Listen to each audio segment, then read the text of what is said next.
Welcome back to my channel, Piyu's Artsy.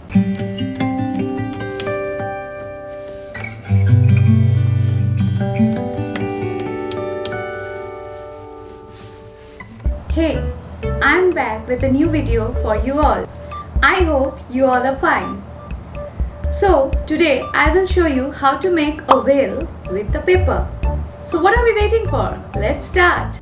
The things required are art paper, pencil, eraser, scale, gum, sketch pen, googly eyes.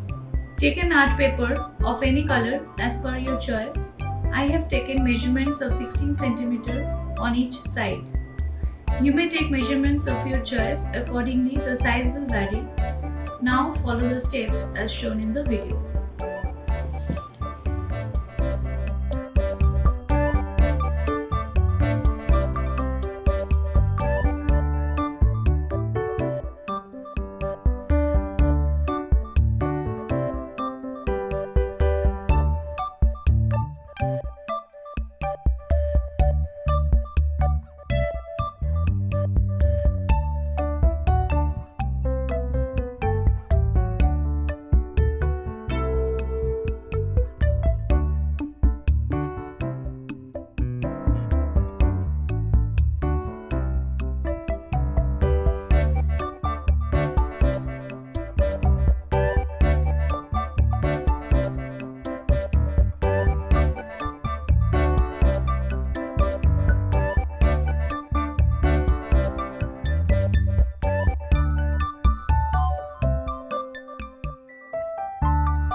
this much for today. If you have enjoyed my video, please like the video and let me know in the comment section what craft works you want to see in my next video. For more such updates, please subscribe my channel and join with me. Till then, bye bye and take care.